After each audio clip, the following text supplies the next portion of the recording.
Tara na! Ubanin mo!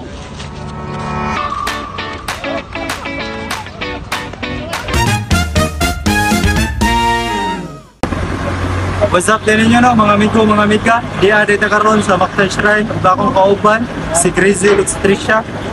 Kung di karon para mangutan na kung giunsa nila pag-maintain ang kalimpyo sa Mactan Shrine. Kung sa kanang preparedness sa mga babot nga disaster. Tara na, uban nimi.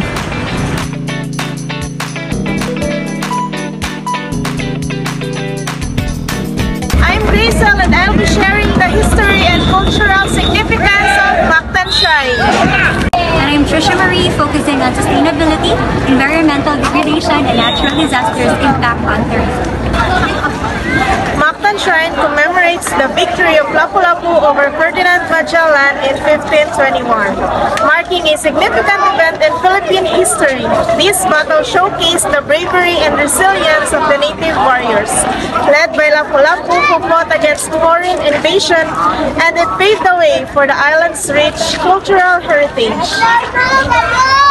The Kadaugan sa Mactan Festival celebrates this triumph, highlighting the island's history and cultural significance.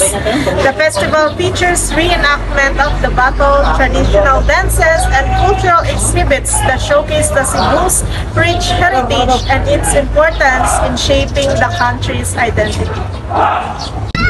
Let's take a look at the food stalls and souvenir stall here at the shrine. Many vendors are adopting sustainable practices such as using eco-friendly packaging and locally sourced materials. That's right, Ace. Some vendors are also promoting local products and handicrafts, which helps support the local economy and preserves traditional skills.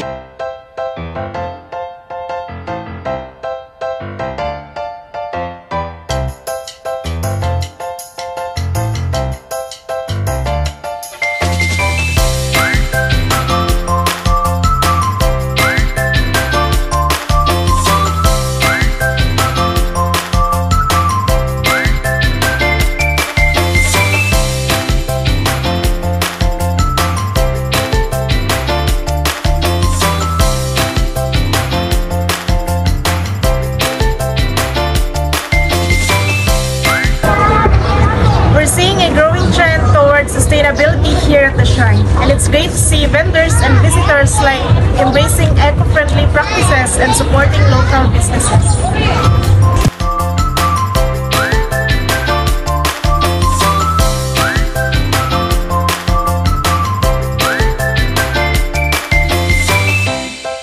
Implementing waste management systems and promoting eco-friendly practice among vendors and visitors.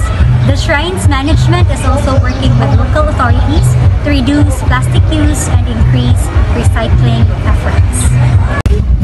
Additionally, the Shrine is organizing clean-up drives and environmental awareness programs to educate visitors about the importance of preserving our environment. These efforts aim to protect the Shrine's natural beauty and cultural significance for future generations. Mga amigo, mga amiga, sa katong naabot nga disaster nga natural disaster mo na katong gitawag nga Typhoon Odette, it made a huge impact diri sa shrine. Di lang kay sa shrine ug sa tourism sa Lapu-Lapu City. So ang shrine implement og plano nga in kaso day maabot nga disaster na maila naman kamandaan. To prepare for future disasters, the Shrine's management is investing in infrastructure resilience, conducting regular drills, and developing emergency response plans. They are also working with local authorities to ensure a swift response and recovery efforts in case of a disaster. Preserving Mactan Shrine and our environment requires collective effort, so let's work together to promote sustainability and disaster preparedness. Join us in protecting our cultural heritage and natural attractions for future generations. Mga amigo, gamiga, let's preserve paradise one step at a time.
shrine. Kuyog ta sa sunod na mong Tara na, ubalin